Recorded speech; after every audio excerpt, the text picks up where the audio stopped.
I am Daniel Lucas, and welcome to Book 101 Review. Book 101 is all about the books that I read for the last 40 years, and today I have my special guest. He is a US Today best-selling author.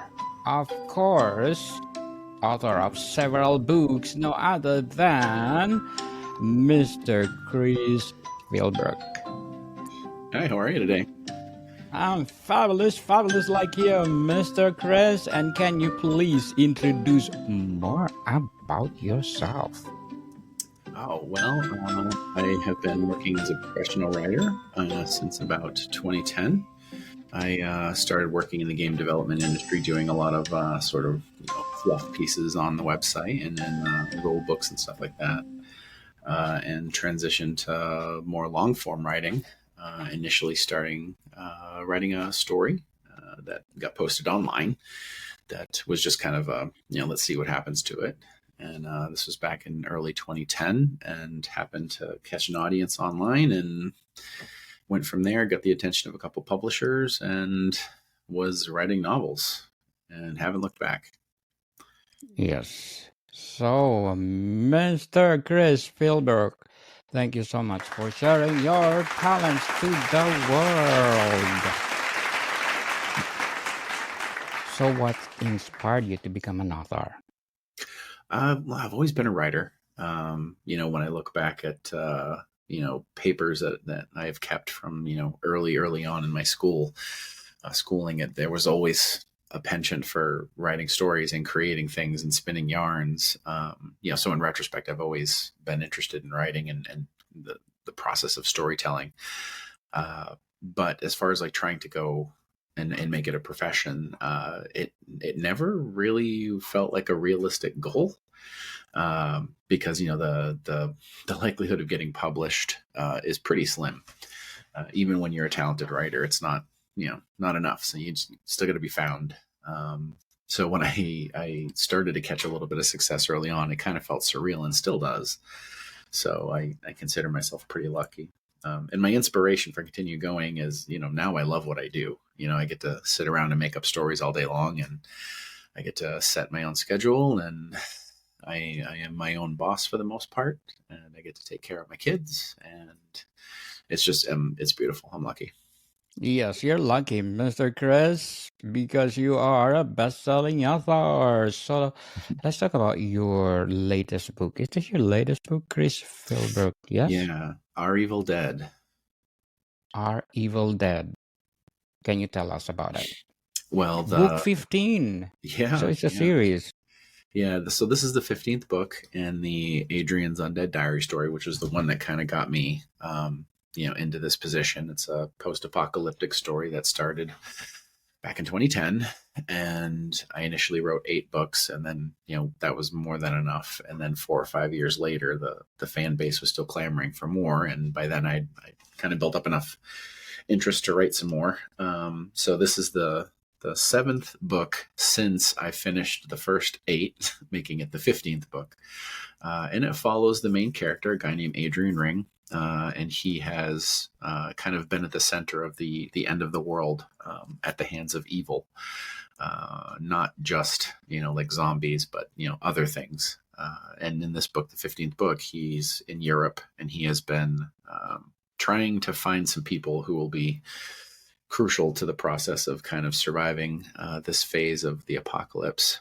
And in this book, he finds a couple of those people, and the forces that are opposing him sort of ratchet up their response. So, fun book. What are your challenges in writing a series like this? Keeping it organized.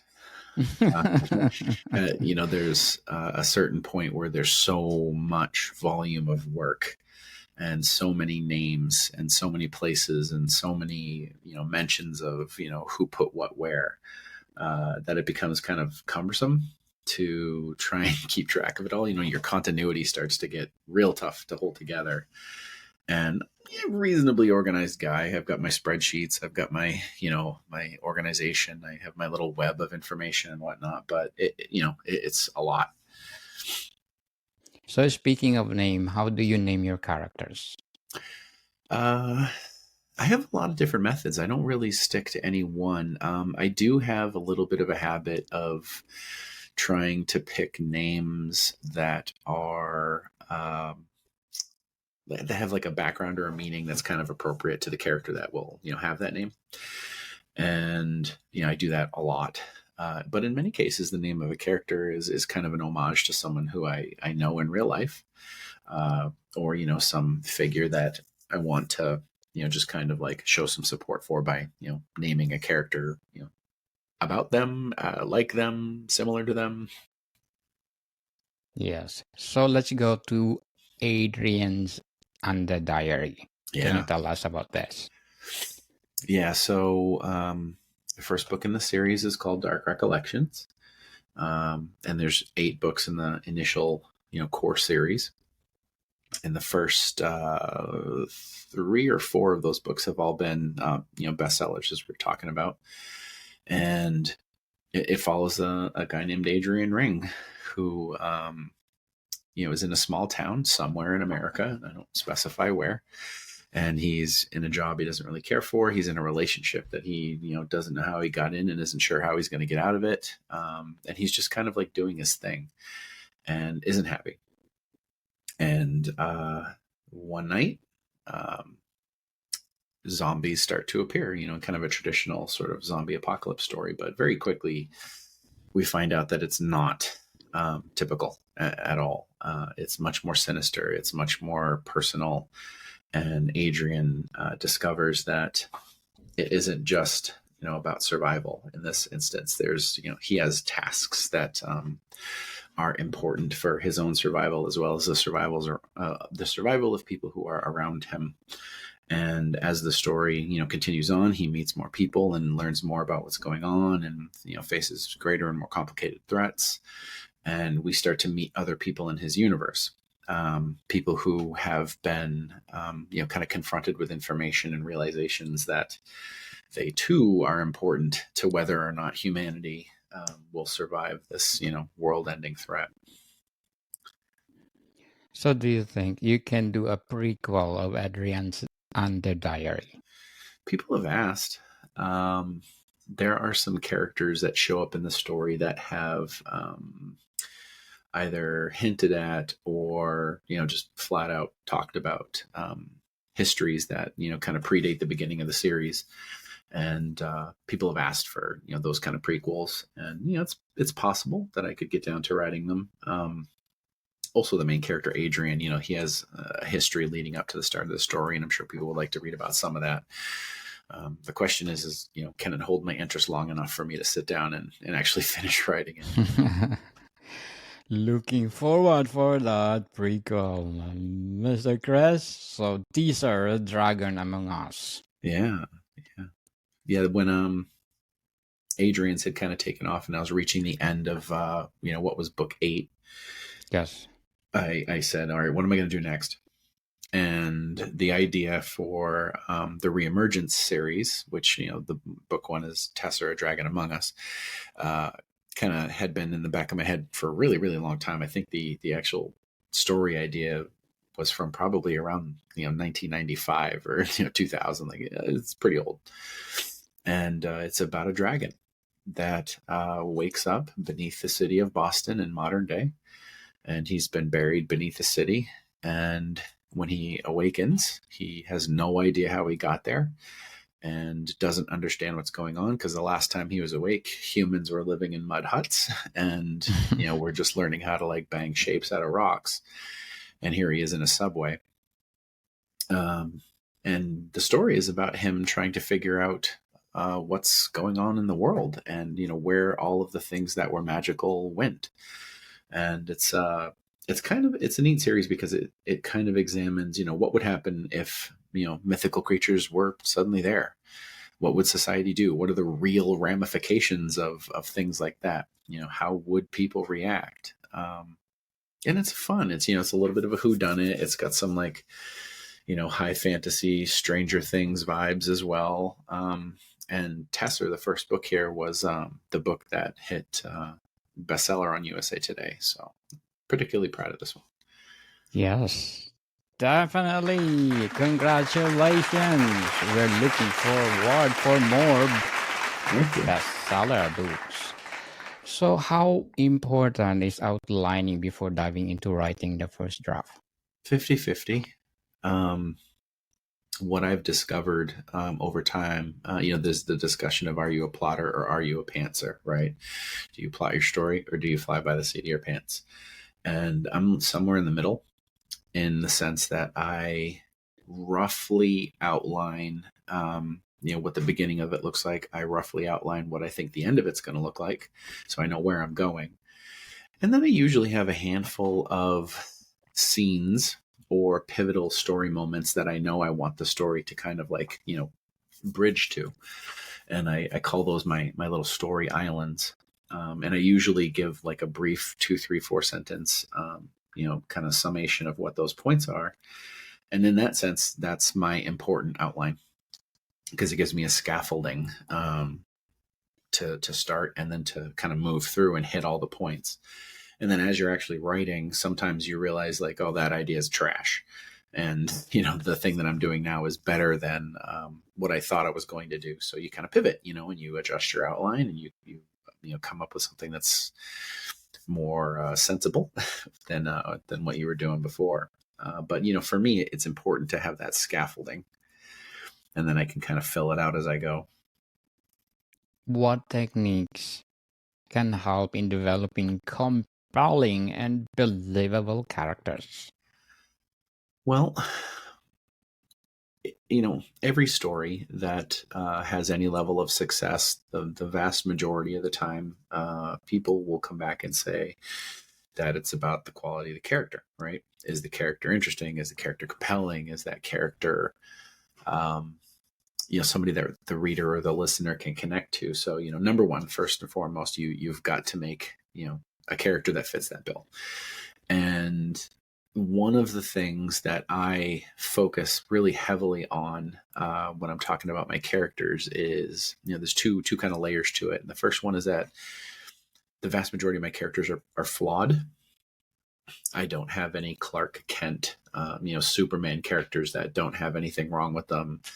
And I don't go so far in the other direction where they're like this, like, anti-hero kind of character that's, crawling their way back, towards redemption. But I kind of find a sweet spot in the middle where they're good, fundamentally good, but they've also made some mistakes.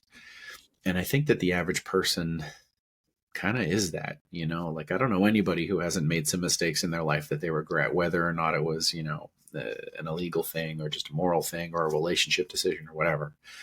But I think people connect with my characters primarily because they're flawed. They're a little messed up. They're genuine. They're not fake.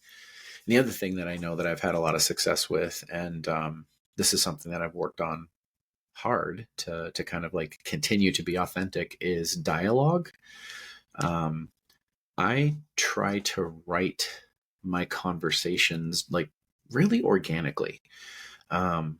When we talk to each other, like, even, I'm talking to you right now, I'm not too terribly composed, right?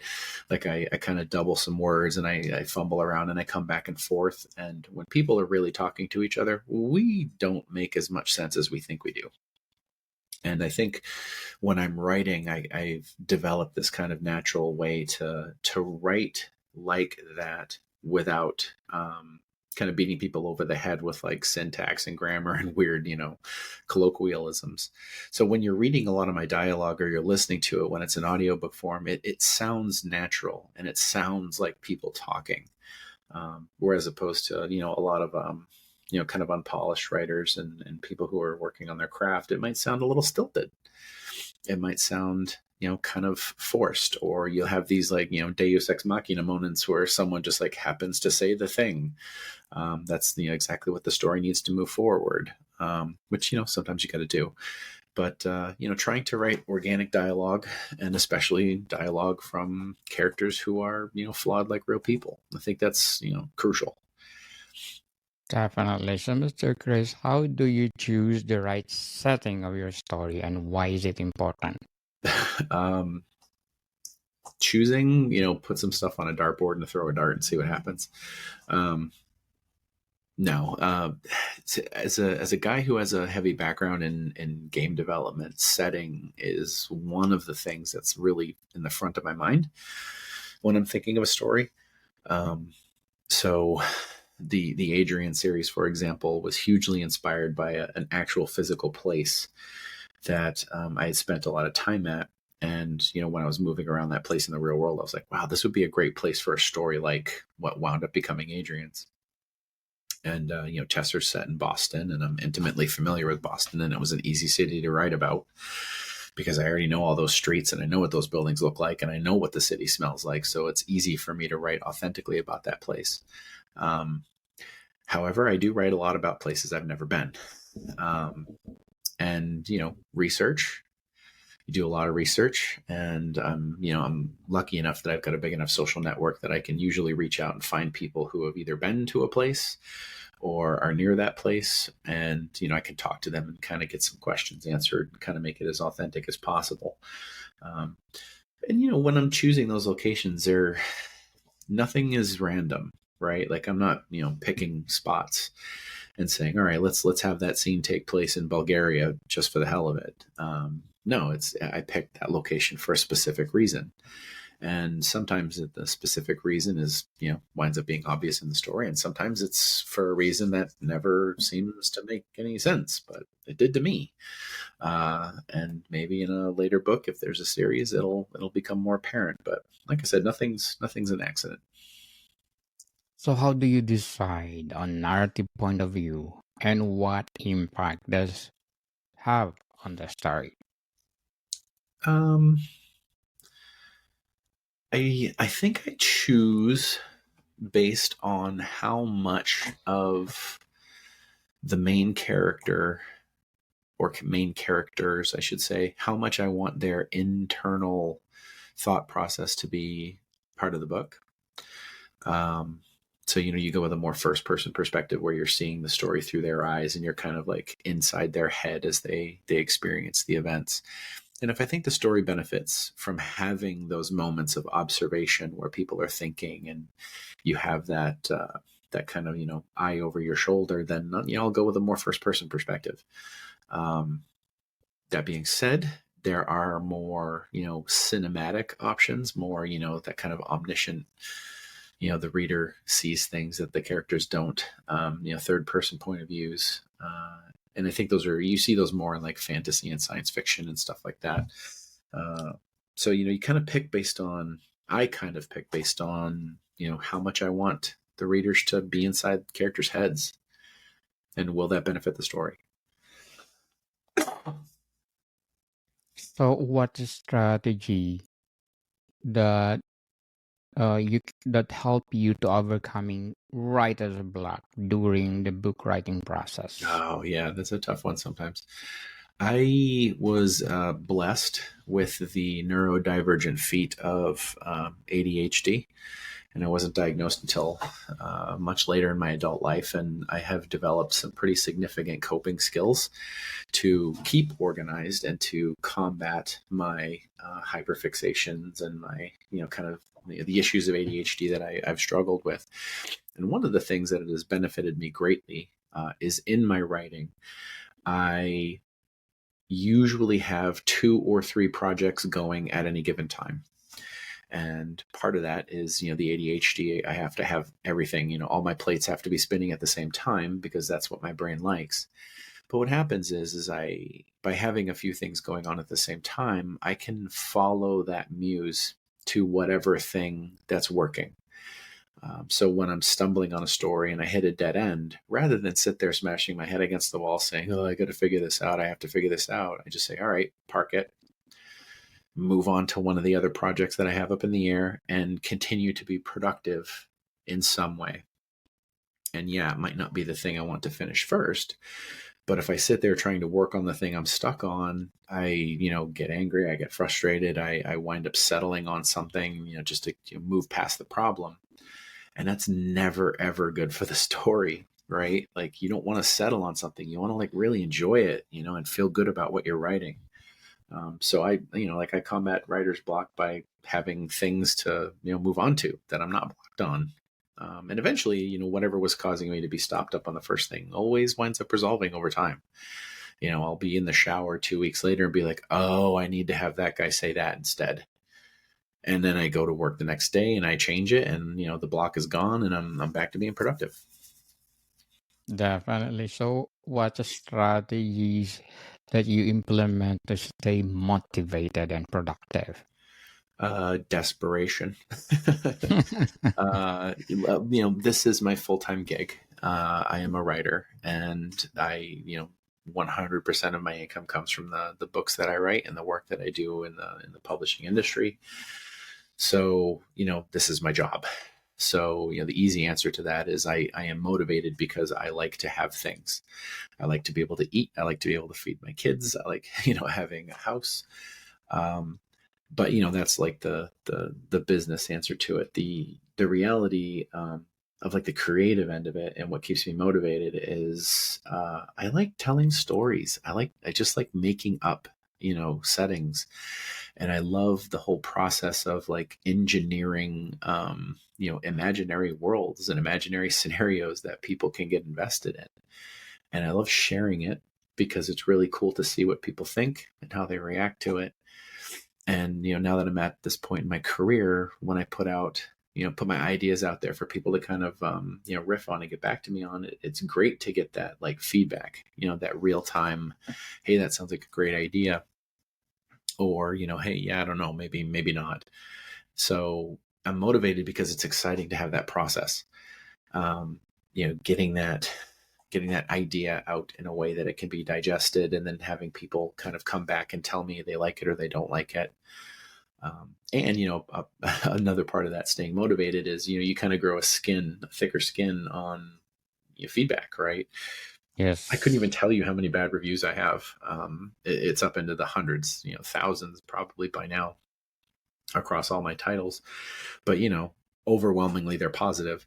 So it used to be tough to see those bad reviews, but now I just don't care. Like I understand that I'm not writing for everybody, and Yes. even though I love a book, someone's not going to like it no matter what I do. Yes. You cannot please everybody, as they said. So, Sure. Mr. Chris, what would be your advice for those aspiring writers out there? Oh, the default thing that people ask with that question, or the thing that I say when they ask that question, is write the book. Write the book.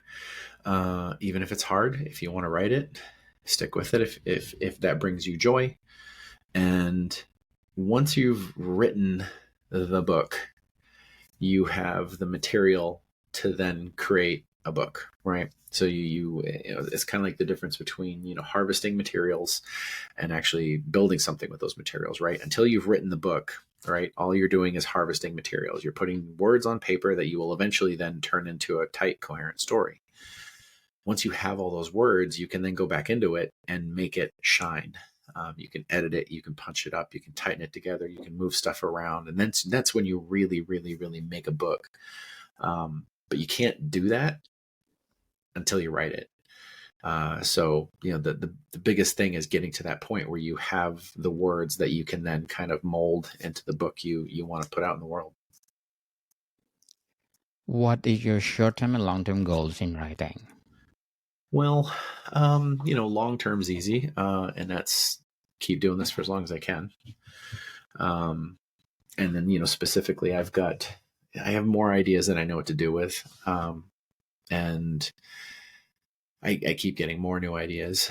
So long term, it would be great to see some of the ideas that I'm more passionate about, become projects that I work on. Short term goals right now, for 2025, I want to kind of come back to the point of production where I feel like I'm doing good about it. We've had a lot going on personally the last couple of years, and my writing production has kind of dipped to just kind of handle real life stuff, which is fine. But short term, I want to kind of try and push myself to get back on the production level that I know I like, and I know my readers and listeners like. And I said I was working on a shared world novel. I want to get that out. I also need to wrap up my Darkness of DIggory Finch series. There's one more book in that series, which will be the fourth book. And I also want to wrap up the Adrian series. That's got probably one more book after book 15, which is coming out right now. And then once those three things are done, I'm kind of free to do whatever I want. And that is equally terrifying and exciting. So exciting, Mr. Chris, and good luck for your goals and looking forward for best-selling or award-winning piece to come. So to sum up our discussion, how do you balance between being original and appealing to genre expectations? Everything's already been done, right? Every story has already been told. And when you want to write a story, it's almost inevitable that you're going to step on, work that's already been put out in that genre. So the trick is, if you can't avoid doing stuff that other people have done, then you've got to do it either better than it's been done or different enough in your own voice that even though it's already been done, it's different and original enough and interesting. So, I kind of combat that by accepting that there are certain things in stories and certain genres that every reader or listener wants to read. That's a part of that genre and they expect to read it. So, okay, if that's what they all expect, then let's, make sure it shows up. But then the second part of that is doing it in a way that's authentic to what makes me enjoy writing, putting the parts of writing in that, appeal to me and making it, my own and putting it in my voice. Tropes are Definitely. popular for a reason. Yes, for sure. So, Mr. Chris Philbrook, thank you so much again for entertaining us. Thank you so much for giving us empowering books. And we are looking for more books to come. Thank you. So, Mr. Chris, can you please invite our listeners to support all your books? Oh, please. Everything that I've written shows up on all of the major retailers. And if you want to just come to the horse's mouth, my home website is philbrook.com. And everything is kind of branched off of that. So come say hi. Yes, people, let's support Mr. Chris Philbrook because if you support him, as I said, more empowering books to come. So, Mr. Chris, thank you for your time. Thank you, Daniel. More to come, people. See you soon.